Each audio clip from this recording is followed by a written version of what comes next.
Hi friends, this is Harry. Cinema bus அப்டேட்டில் அடுத்தது ஒரு தாறுமாறான ஒரு அப்டேட்டோடு வந்திருக்குங்க. ஸோ ஜெயிலர் செகண்ட் பார்ட் எடுக்க போகிறாங்க அப்படின்ற ஒரு பேச்சுவார்த்தை ஏற்கனவே ஓடிந்த ஒரு விஷயந்தான். ஸோ அது வந்து ஆல்ரெடி நெல்சன் அவர்கள் பற்றினாக்கா கிட்டத்தட்ட கன்ஃபார்ம் பண்ணியிருந்தார்.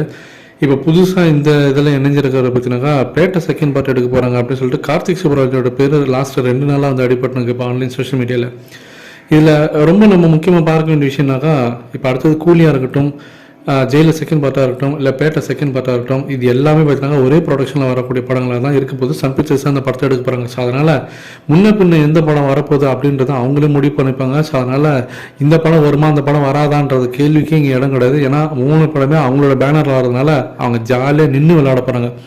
ஆனால் அவங்களோட எண்ணம் என்னவாக இருக்குனாக்கா, ஒரு பேக் டு பேக் நம்ம தமிழ் சினிமாவில் ஒரு பெரிய அடி அடிச்சிடணும், ஒரு 1000 கோடி அசால்ட்டாக அடிச்சிடணும் அப்படின்ற மாதிரி தான் அவங்க யோசிக்கிறாங்க.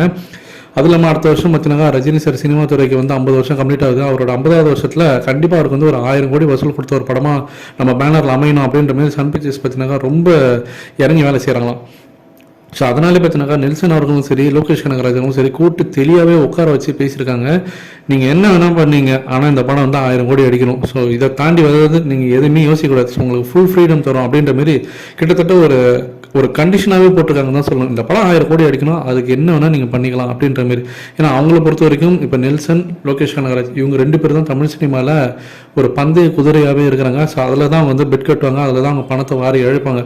ஸோ அவங்களுக்கு ஜெயிலர்லாம் ஆல்ரெடி பார்த்தீங்கன்னா நல்ல ப்ராஃபிட் கிடச்சிருக்கு. ஸோ அதனால் மறுபடியும் இன்வெஸ்ட் பண்ணுறதுக்கு தயங்கவே மாட்டாங்க.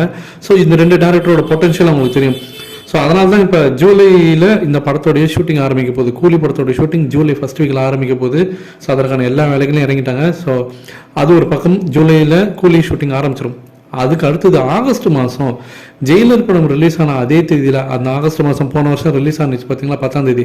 அதே மாதிரி கரெக்டாக அது 1 இயர் ஆஃப் ஆனிவர்சரியில் இந்த வருஷத்துக்கான செலிப்ரேஷன் அப்போது கரெக்டாக 1 வருஷம் முடிஞ்சு இந்த ஆகஸ்ட் அப்போது ஜெயிலர் செகண்ட் பார்ட்டுக்கான அறிவிப்பு வரும் அப்படின்ற மாரி தகவல் வந்து எனக்கு. நீங்கள் எந்த அளவுக்கு எதிர்பார்த்து காத்திருக்கீங்க அப்படின்றத மறக்காம கீழே சொல்லுங்கள் ஃப்ரெண்ட்ஸ்.